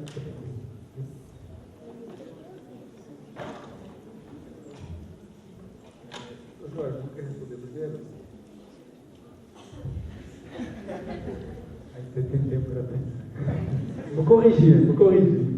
Não, tá certo. Não, eu fiquei muito feliz, as perguntas são ótimas, assim, realmente é uma grande satisfação. A primeira pergunta, é claro, isso a gente não, talvez, o fato que o Brasil apostou no BRICS, aceitou o convite da Rússia. É claro que a Embaixada dos Estados Unidos falava, não vai, não esquece, e essa é política, era política do governo que tinha lá em 2008, é política do ministro das Relações Exteriores, o Celso Amorim, do assessor das Relações Internacionais, o Marco Aurélio Garcia, do presidente Lula, eles apostaram nisso. Outros governos não apostaram nessa articulação. E quando você fala que o Banco do Sul demorou porque o Congresso não aprovou. O novo Banco do BRICS tem que passar pelo Congresso. Aí o Congresso, de novo, vai dizer que não tem nada a ver, vai usar isso para desmoralizar a política externa desse governo. Eu, sinceramente, eu respeito a sua opinião, a gente pode discutir mais, mas eu discordo quando você fala que o governo não conseguiu avançar na política externa. O próprio fato da realização do encontro do BRICS, o sucesso do encontro do BRICS, e já respondendo outras questões importantes, o que o governo fez? Ele não só realizou o encontro do BRICS de Fortaleza, mas chamou os presidente da China, presidente da Índia, presidente da África do Sul, presidente da Rússia, para vir para Brasília, para encontro com os países da América do Sul. Exatamente, Jorge, para evitar o que você falou. Houve um encontro lá, e lá em Brasília, encontro da Unasul, o BRICS, a presidente Kirchner foi o assunto principal, a questão do absurdo que está acontecendo na Argentina, e essa é uma política de diplomacia do governo brasileiro. Bom, então é muito importante, sim, tem questões, da mesma forma, o OCDE chegou a convidar o Brasil, só que o Brasil negociou, em que condições? Para ser o patinho feio? Ficar lá na lista de quem está com nota de educação menor? Claro, vocês vêm aqui, vêm explorando o país 400 anos, depois a gente vai ficar lá numa lista, como sendo, não, realmente, vocês estão piores que Finlândia. O Brasil diz não. Agora, a oposição, o Aécio Neves, a turma deles, quer entrar no OCDE e deixar do lado do BRICS. A questão está muito clara. Tem uma disputa clara na política externa, apesar de não aparecer. Então, assim, cada um depois tira as suas conclusões. Mas que esse aqui não é neutro. Tem claramente posições. Só uma questão, a questão da tecnologia. Essas relações, claro, o fato de tantos brasileiros agora estudarem, a gente está falando agora do BRICS, a gente está estudando China, Índia, Rússia, muito mais do que antes, tem efeitos colaterais enormes. É muito importante que antigamente a gente só estudava Europa, Estados Unidos. Não, agora vamos estudar também as posições dos outros, etc. Isso é extremamente positivo. E também as relações tecnológicas. Teve uma pergunta, quando o presidente da China veio aqui, o governo brasileiro transformou isso numa visita de Estado, e estava se negociando a possibilidade da China comprar 30 aviões da Embraer, que é negócio da China. Está falando 4 milhões, tecnologia, etc. A oposição vai lá, isso é só blá blá blá, isso não serve para nada, é só ideologia, melogomania, o caminho deveria ser atar as relações com os Estados Unidos, etc. E a China, inteligentemente, falou: vocês querem vender 30, eu vou anunciar em Brasília, eu vou comprar 40 aviões da Embraer. Aí você não é manchete, como diz o Doria Wicker, Por que será que não foi manchete? A China compra 40 aviões de alta tecnologia do Brasil, que tem efeito, claro, porque outros países da região também vão se interessar. Então, há críticas também no sentido de que, mas a China só vem aqui para comprar produtos agrícolas, soja e mineração de terra, mas a relação que o Brasil estabelece, tenta estabelecer, é outra, e que está se demonstrando que é possível. Depende, evidentemente, do Brasil. Então, depende, claro, a política externa, como qualquer política pública, está em disputa. O BRICS, claramente, na questão da Palestina, na questão, enfim, são posições claras. Então, é isso.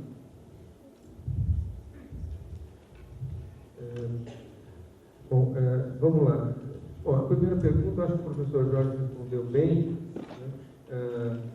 Existem no Brasil 2 campos políticos com condição de ganhar as eleições, chegar ao governo nas próximas eleições. Esses 2 campos políticos têm posições diferentes sobre quase todos os temas de política internacional, entre eles a questão dos BRICS. Dependendo de quem ganhar as eleições, a proposta dos BRICS vai ficar mais forte ou vai ficar mais fraca. Os grupos vão para um caminho de maior autonomia, de maior vontade de afirmação de alternativas no mundo, ou eles vão ficar mais quietinhos, mais encolhidos no conjunto. O Brasil, hoje, o mundo olha para o Brasil, não foi só na Copa do Mundo. O Brasil, de 10 anos para cá, ele tem se tornado cada vez mais uma referência. A posição do Brasil importa muito. Não é por acaso que agora, esse episódio que está acontecendo lá na Palestina, vocês viram a reação que teve o governo de Israel perante o Brasil. O Brasil teve uma postura extremamente tímida, acanhada, comparado com outros países. A Bolívia rompeu relações diplomáticas com Israel. O Brasil simplesmente condenou a violência genericamente, sem dizer quem é que está cometendo realmente a violência, e mandou chamar de volta o embaixador brasileiro que estava lá. O mínimo que o Brasil podia fazer nessas circunstâncias. E o cara, lá da chancelaria de Israel, teve aquela reação destemperada, ofendendo o Brasil, chamando o Brasil de anão e coisa que não vale. Isso é um sinal de como a posição do Brasil no mundo faz diferença. O Brasil é uma referência importante. E as eleições que vão acontecer no Brasil têm uma dimensão que não é só brasileira, é uma dimensão latino-americana. Certos setores da política latino-americana vão ficar mais fortes ou vão ficar mais fracos e vice-versa, dependendo de quem ganhar a eleição no Brasil. Isso, enfim, assim como outras coisas que acontecem em outros lugares do mundo, também se refletem dentro do Brasil. Alguns ganham e alguns perdem. E a questão dos BRICS, a questão do Mercosul, a questão da Unasul, tantas outras estão envolvidas nisso. Teve uma segunda pessoa que perguntou, começou falando do papel do Brasil, e o Jorge disse que era uma pergunta para mim, e eu não... A sua resposta foi, já completou agora. Beleza. Essa questão de Israel. Tá ótimo. Essa parte que eu me referia, porque eu entendi que foi uma atitude reacionária e o Brasil não respondeu da maneira que deveria, porque o Brasil se posicionou, entendeu? Se posicionou que era a favor dos palestinos. Mas aí, quando veio uma contra-resposta, eu achei que o Brasil deveria falar também, não, os caras sabem que tem pedras e estão usando mísseis por drone, então foi nesse sentido. Tá certo. Agora, aproveitando o que você falou, eu concordo com você. Eu acho que o Brasil deveria ter feito muito mais. Já fez alguma coisa. Se fosse outro governo, não teria feito nem isso. Estaria batendo palma para Israel e dizendo que está lutando contra o terrorismo, quando o terrorista mesmo é o governo de Israel. Então, isso não há a menor dúvida. Quem mata pessoas inocentes para alcançar objetivos políticos é Israel, e isso é uma das definições de terrorismo. Agora, eu só queria, aproveitando o que você disse, ressaltar o seguinte: não basta a gente achar que o governo do Brasil deveria ter feito mais. O governo do Brasil certamente teria feito mais se houvesse dentro do país uma força social, que até agora não apareceu com a dimensão que poderia ter, pressionando, cobrando do governo uma atitude e tomando uma posição. Quantas manifestações já teve? Passeata na Paulista, ontem mesmo teve uma manifestação, vai ter outra, se não me engano, na sexta-feira, e essas manifestações para mostrar, enfim, a posição dos brasileiros, que os brasileiros estão solidários com os palestinos, estão protestando contra a barbaridade que está acontecendo mais. É preciso haver uma participação maior nossa, de nós brasileiros também, inclusive para fortalecer uma tomada de posição mais firme do governo, que do outro lado está sofrendo todo tipo de pressão. Os caras de Israel estão lá todo dia em Brasília, defendendo as posições deles de todas as maneiras possíveis. Tem que ter força também do outro lado. Então, também não é só ficar esperando que o governo faça aquilo que a gente acha que gostaria de fazer. Eu acho que a tomada de posição dos brasileiros, não só do governo, dos brasileiros nessa questão, está muito aquém do que poderia e do que deveria ser. E, não vou falar de tecnologia, outros aqui entendem muito mais do que eu. Uma última coisa em relação à mídia, eu fiz uma menção aqui. é mais ou menos nessa direção. O que é essa grande mídia? Rede Globo, Revista Veja, Estado de São Paulo, Folha de São Paulo, etc. A gente já sabe do que eles são, né? E eles vão continuar sendo o que eles são, e até eles têm liberdade de dizer o que eles querem, né? Então, não dá para a gente esperar que eles sejam diferentes, né? O que eu acho, e eu estou comprometido com isso, lutar para que haja uma mudança nas regras do jogo da mídia, para que possam surgir e se desenvolver fontes alternativas de televisão. Ou seja, o problema do monopólio da mídia não é possível que 5, 6 famílias, Rede Globo, Silvio Santos, né, Editor Abril, etc., 6 famílias, 7 no máximo, controlem toda a informação, ou 99% da informação que é distribuída nesse país, inclusive pela internet, os grandes portais, etc., que é quem acaba definindo, né, a informação que vai chegar à população. Tem que haver uma mudança. Essa campanha pela democratização da mídia é um negócio real. Não é possível, né, a população brasileira viver nesse estado de desinformação, né, que a gente vive. E aí também, né, além da campanha pela democratização da mídia, tem o nosso movimento, né, que a gente está aqui, né, todo mundo que está aqui até agora porque está interessado em assuntos internacionais. Temos que fortalecer e valorizar outras fontes de informação. Né? O Paris falou agora no começo dessa sessão, amanhã vai vir aqui o Breno Altman, que é diretor do portal Opera Mundi, né? www.operamundi.uol.com.br, o melhor portal de notícias internacionais do Brasil. Para citar só um, poderia citar muitos e muitos mais no Brasil e no exterior. É preciso que haja uma rede, precisa divulgar, as pessoas precisam conhecer que é possível se informar em outras fontes.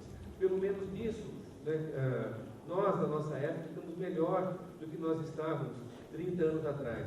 30 anos atrás não tinha alternativa mesmo, eram aqueles jornais, ponto, acabou. Hoje, pelo menos, você pode na internet buscar essa informação. Mas tem que ir buscar e passar para os outros. Sem exclusão de nada. Não defendo que ninguém deixe de ler jornal. Eu assino o Estado de São Paulo todo dia. Acordo todo dia com raiva. Né? Mas eu vou lá, né? Abro a porta do meu apartamento, pego o jornal e quando eu não olhar o Estadão, o dia não começou para mim. Né? Então, né? Eu sou masoquista. Né? Então, não estou dizendo que ninguém deixe de ver televisão, ou de ler jornal, o que quer que seja. Mas a gente contrapor essa informação com outra informação. E uma última coisa, por fim, o Jorge falou um negócio muito importante. O Congresso não aprovou o Banco do Sul, o Congresso não aprovou um monte de coisas. Quando a gente fala do governo brasileiro, a gente pensa que é um partido só, esse partido não manda no Congresso Nacional, a coisa que é muito mais complicada do que parece. Né? E agora, a gente tem um Congresso Nacional que realmente, como foi dito nas ruas no ano passado, não nos representa. Não representa o povo brasileiro e, pior que isso, é um Congresso que, em vez de ajudar o Brasil a melhorar, faz com que o Brasil piore. E eu digo mais, o próximo Congresso dificilmente vai ser muito diferente desse que nós temos, porque as regras do jogo são feitas para que o Congresso seja do jeito que é e para que os políticos eleitos sejam mais ou menos esses que estão aí com mínimas diferenças. Por isso eu quero aqui, falar algo bem prático, bem concreto. Existe uma campanha com muitas entidades, com muitas forças políticas, partidos que têm posições diferentes e muitas coisas, organizações da sociedade civil e tudo mais. Os colegas aqui, alunos da UFABC também estão engajados. A campanha para que a gente tenha uma Assembleia Constituinte que permita uma reforma política para a gente mudar isso que está aí, mudar as regras de financiamento de campanha, né?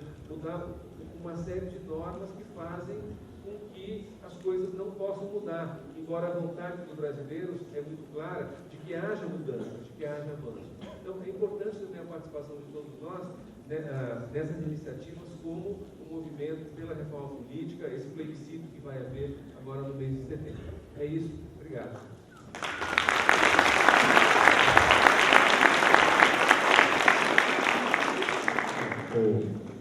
Então, vou ser super breve, porque inclusive já o Jorge e o Igor já responderam boa parte das coisas, né?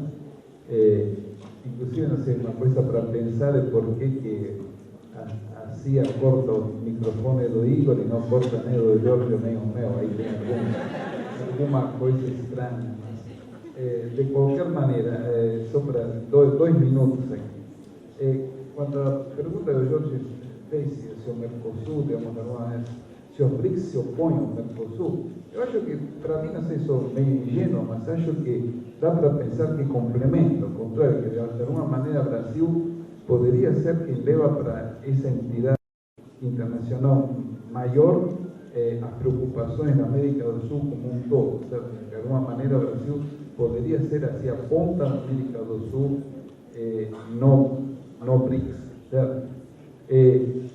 Quando a questão do Banco do Sul, eu estou comentando que tanto o Jorge como o Igor falaram, que aliás, o que eu quis dizer isso, não sei que o Banco do Sul patina. Agora sim. Agora já, falei do Banco do Sul, já alguém lá de cima não gostou. Então, mas falando sério, a ideia é que o Banco do Sul, digamos, o que eu me referi é que, pero os problemas que for não conseguiu ser implementado. Então, se esses mesmos problemas para o BRICS, que é o Banco do BRICS, o Acordo Contingencial das Reservas, então também não vai servir de grande coisa, certo? Mas então, a última coisa que eu queria pegar muito rápido, essa questão de se os BRICS podem ser um poder diferente, certo? Que de alguma maneira pode ser melhor para o mundo ter esse BRICS como contraponto. Então, em primeiro lugar, ter um contraponto sempre é bom, certo? O mundo está melhor independentemente do que a gente avalie o bloco da cortina de ferro, né? O fato de ter cortina de ferro e as democracias ocidentais era melhor para todo mundo que podia, digamos, para ganhar com os dois lados, certo? Então, já tem esse outro polo interessante. Se o pessoal do BRICS é mais esclarecido, veja, tem quem fala, não, quando os chineses soltarem assim, mostrarem assim, realmente aqui que eles vieram, a gente vai ter saudade dos Estados Unidos. Eu acho meio difícil, mas tem que interpretar dessa maneira. Então, mas para mim o mais importante é se eles vão ser se o BRICS pode ser uma coisa boa para o conjunto. Entendeu? Por exemplo, uma coisa aqui, qual que vai ser o papel, por exemplo, do BRICS no acordo de reservas e no Banco de Desenvolvimento? Veja, aí também vai depender muito de qual for a posição deles, inclusive como vai ser a visão da economia deles, certo? Pois a gente vai ter outro FMI, o acordo de contingência, põe o mesmo tipo de exigência que o FMI põe, então não adiantou nada. Grosseiramente, se a turma do BRICS, certo, se guiar pela mesma teoria econômica convencional, que serve de norma para o pessoal do FMI, pessoal do Banco Mundial, então aí essas novas organizações não vão servir para nada, certo? Se também a solução vai ser de cortar gás e tal, então não adianta que seja BRICS, FMI e tal, vai ser sempre um problema. Tá? Então, grande parte da coisa é também pensar com que teoria econômica, com que visão da economia esses organismos estão sendo criados.